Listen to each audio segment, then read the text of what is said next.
कक्षा 6 के ऑनलाइन कक्षा में आपका स्वागत है। जैसे कि मैं आपको गणित विषय का अध्ययन करा रहा हूँ और गणित के अंदर मैं आपको आंकड़ों का प्रबंधन जो अध्याय था उसके बारे में अध्ययन कर रहे थे। तो उसके अंदर मैंने कल आपको चित्रालेख के द्वारा सवाल को हल करने का अभ्यास करवाया था। अब वो चित्रालेख में किस प्रकार किया जाता है तो ध्यान से देखना है और समझना है।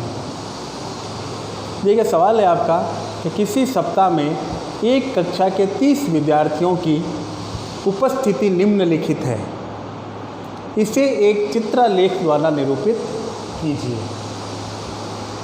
ये सारणी है, दिन दे रखे सोमवार से लेकर शनिवार, यानी 1, 2, 3, 4, 5, 6 दिन। अभी सोमवार को 24 बच्चे उपस्थित थे, मंगलवार को 26, बुधवार को 28, बृहस्पतिवार को 3, शुक्रवार को 29 और शनिवार को 22। अब इन आंकड़ों को आपको चित्रालेख के द्वारा प्रदर्शित करना है, यानी आपको एक चित्र मानना है। जैसे अपन संख्या में लिखते हैं ना, माना 100 रुपये, माना X रुपये, वैसे ही आपको चित्रालेख के अंदर एक चित्र की आकृति को संख्या के रूप में मानना है। तो मान लीजिए, देखिए इसके अंदर सबसे पहले आंकड़े देखिए 24, 26, 28, 30, 29 और 22। तो आपको ऐसी संख्या में ऐसा चित्र लेना है जिससे इन संख्याओं के आंकड़ों को उस चित्रों के अंदर पूरी तरह सेट बैठ जाए, इस प्रकार से लेना है। तो देखिए, समझने के लिए जैसे मैंने एक आकृति बनाई, पहले गोल घेरा बनाया, इसके नीचे एक डंडी, यह मान लीजिए 2 प्रकार से ये हाथ हो गए और ये 2 पैर हो गए, यानी इस प्रकार से एक आकृति मैंने बनाई। अब ये आकृति इस आंकड़ों से सेट बैठती है क्या? तो मान लीजिए मैंने ये जो आकृति है, इस एक आकृति को मैंने माना 5 विद्यार्थी। कितना माना? 5 विद्यार्थी। यानी अगर मैं एक चित्र बनाऊं तो एक चित्र का मतलब होगा 5 विद्यार्थी। अब ये जो 5 विद्यार्थी मैंने एक चित्र को माना है, ये इन आंकड़ों से संबंधित पूरा सेट बैठेगा क्या, उसको आपको देखना है। तो देखिए, मेरा 5 का मानने का मतलब क्या था। जैसे मान लीजिए ये गोल घेरा 1, अब जो मैं रेखाएं बनाऊंगा वो रेखाएं कितनी होंगी? 5। कैसे? देखिए, ये पहली रेखा 1, ठीक है, ये 2, ये 3, ये 4 और ये 5। हो गई 5 रेखाएं। इसलिए मैंने इस आकृति को क्या माना है? 5 विद्यार्थी। अब देखिए, अब जैसे हमें 24 है यहाँ पे, या ऐसे समझ लीजिए हमें किसी संख्या के अंदर 4 को निरूपित करना है, यानी चित्र के अंदर हमें 4 को निरूपित करना है। तो कैसे करेंगे? तो जैसे मैंने आपको बताया, अभी मैंने 5 रेखा के हिसाब से इसको 5 विद्यार्थी मान लिया। अब हमें 4 को निरूपित करना है, तो 4 को निरूपित करने के लिए हम क्या करेंगे? मैं 4 रेखाएं बना दूंगा, 1, 2, 3 और ये 4। अब ये एक रेखा नहीं है यहाँ पे, इसका मतलब है कितने हैं? 4 विद्यार्थी। कितने हैं? 4 विद्यार्थी। अगर मुझे 3 को इस चित्र के अंदर निरूपित करना हो तो वही बात, मैं कितनी रेखा बनाऊंगा? फिर 3 बनाऊंगा। ये 1, 2 और ये 3 हो गए 3। अब इसी चित्र के अंदर मुझे 2 को निरूपित करना हो, कितना?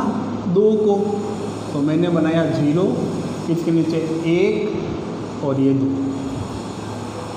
अब केवल 1 निरूपित करना हो तो 0 बना के नीचे 1 करना। तो देखिए, यहाँ पे मैंने आपको प्रत्येक आकृति के, जैसे मैंने 5 माना, 5 मानने का कारण क्या था मेरा, मैंने आपको समझा दिया। क्योंकि मैंने मान लीजिए गोल आकृति बनाई, अब मैं इन पर कितने विद्यार्थियों को मानूं चित्र के द्वारा। तो मानने का कारण जो 5 था वो यही था कि मैंने इसे 5 रेखा बनती है। देखिए, 1, 2, 3, 4, 5। इसलिए मैंने इस एक आकृति को कितना माना? 5 विद्यार्थी। अब मुझे इसी आकृति के अंदर 4 निरूपित करना हो तो ये स्थिति रहेगी, मैं इसकी एक रेखा क्या कर दूंगा? कम कर दूंगा। अगर 3 निरूपित करना हो तो मैंने नीचे वाले दोनों रेखा हटा दी। देखिए, तो ये आकृति जो है ये 3 को प्रदर्शित करेगी। और 2 को करना हो तो मैंने देखिए 2 नीचे वाली और 1 दाएं भाग वाली रेखा भी हटा दी। तो ये स्थिति जो है ये किसको निरूपित करेगी? 2 को। और केवल 1 को निरूपित करना हो तो फिर ये स्थिति रहेगी। तो आपको क्या करना है, इन स्थितियों को अपने दिमाग में रखना है। फिर इसी स्थितियों के आधार पर हम इस आंकड़ों को रेखा चित्र के द्वारा प्रदर्शित करेंगे। अब देखना है कि हम चित्र कैसे बनाते हैं। ये था समझने के लिए, इसको ध्यान से देखना था और समझना था। अब मैं चित्रालेख सारणी बनाता हूँ।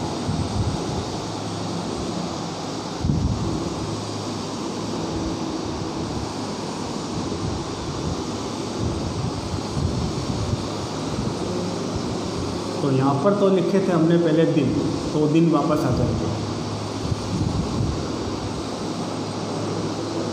और यहाँ हम लिखेंगे विद्यार्थियों की संख्या।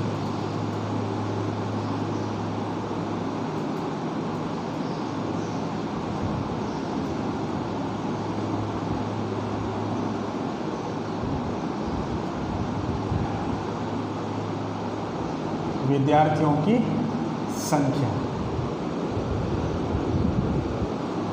यहाँ पर वापस नाम लिख दीजिए। सोमवार,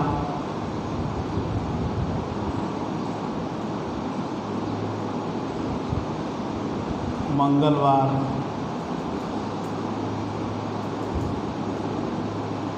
बुधवार,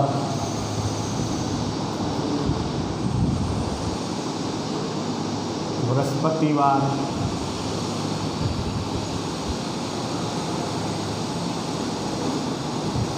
शुक्रवार,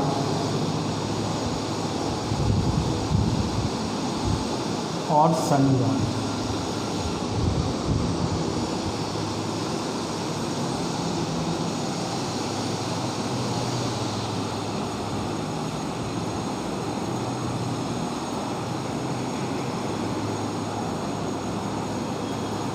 ये बन गई हमारी चित्रालेख सारणी। अब इसमें चित्रों को निरूपित करना है, तो ध्यान से देखना है और आपको समझना है। तो देखिए, सोमवार को 24 विद्यार्थी हैं। तो मैंने जैसे आपको बताया था कि हम इस आकृति को कितना मानेंगे? 5 विद्यार्थी। कितना मानेंगे? 5 विद्यार्थी। अब कितने हैं? देखो 24। अब 24 के अंदर कितनी आकृतियाँ बनती है? तो मैं क्या कर रहा हूँ, देखो 5 का भाग लगा रहा हूँ 24 में। तो 5 का 5, 5 दूनी 10, 5 6 15, 5 चौके 20, 4 बार गया। शेष कितना रह गया? 4। अब देखो 4 तो पूरी पूरा जा रहा है, तो 4 आकृतियाँ तो आपको पूरी बनानी है। क्या बनानी है? एकदम पूर्ण आकृतियाँ बनानी है। तो मैं बना रहा हूँ, देखिए 1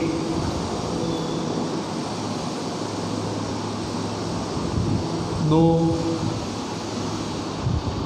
3 4, यानी इसका मतलब 4 आकृति। अब देखिए 4 शेष बच गया। 4 शेष बचा, तो मैंने आपको अभी थोड़ी देर पहले समझाया था कि 4 को कैसे निरूपित किया जाता है, 3 को कैसे निरूपित किया जाता है, 2 को कैसे, 1 को कैसे निरूपित किया जाता है। तो 4 को निरूपित करने के लिए मैंने आपको क्या बताया था? मैं 5 रेखाएं बनाई यहाँ पे। 5 कैसे बनती है? 1 2 3 4 5, 5 रेखाएं हो गई। अब मुझे 4 को निरूपित करना है, तो मैं क्या करूँगा? इसकी एक रेखा कम कर दूँगा।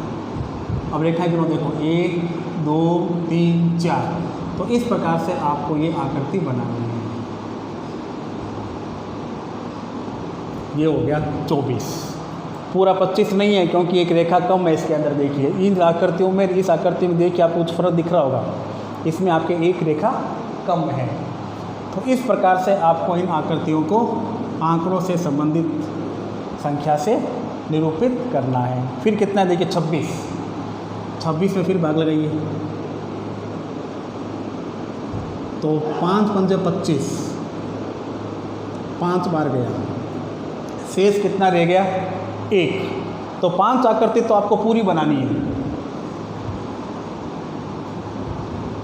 1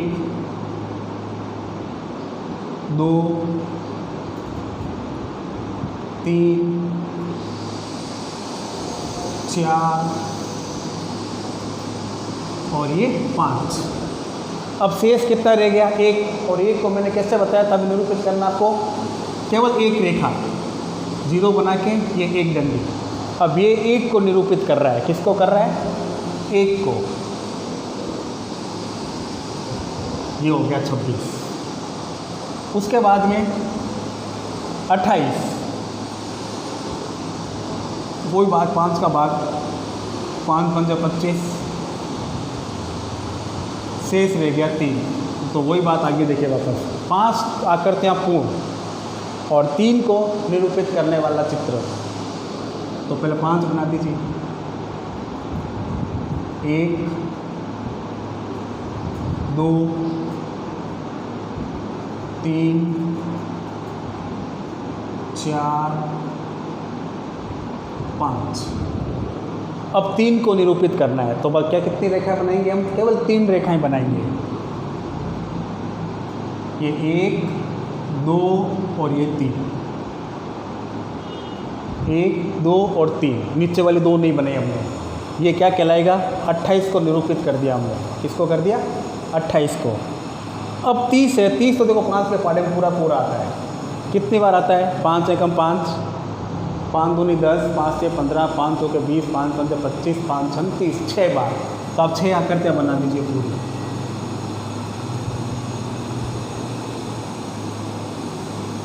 ये 2 3 4 5 और ये 6। ये 6 आकृतियाँ। अब है 29, वही बात वापस 29 के अंदर 5 का भाग, तो वही 5 पंजे 25, 5 बार।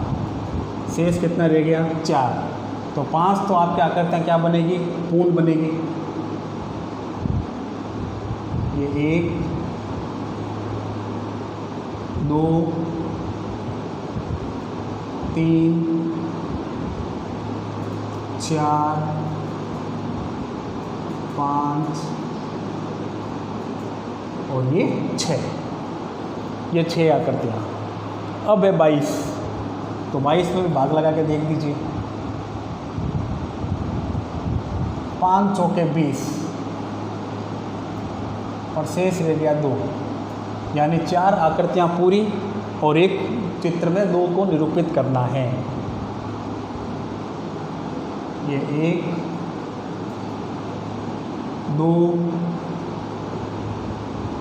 3 4, ये 4 आकृतियाँ पूरी हो गई। अब 2 को निरूपित करने के लिए हम 2 रेखाएं बनाएंगे। ये 1 और ये 2। तो ये है दिए गए आंकड़ों को चित्रालेख यानी चित्रों के द्वारा निरूपित करने का तरीका। और ये निरूपित कैसे किया जाता है वो मैंने आपको आकृति के अंदर समझा दिया। तो एक बार मैं फिर बता देता हूँ। अगर हमें 5 को निरूपित करना हो तो इसके अंदर 5 डंडियाँ होती है। देखिए 1 2 3 4 5, यानी हमने 5 को निरूपित किया। अब केवल 4 को निरूपित करना है तो हम एक डंडी एक रेखा इसमें से क्या कर देंगे? कम कर देंगे। 1 2 3 4, ये 4 को निरूपित कर दिया। अब 3 को करना है तो 1 2 3, ये हमने 3 को निरूपित कर दिया। अब 2 निरूपित करना है तो ये 1 और ये 2, और केवल 1 करना है तो इस प्रकार से। ये अंकों को निरूपित किस प्रकार किया जाता है इस चित्र के अंदर वो मैंने आपको समझाया। फिर बाद में आप कुछ में आंकड़े रखिए यहाँ पे और उसको आप इस चित्र के द्वारा करने का अभ्यास कीजिए। धन्यवाद।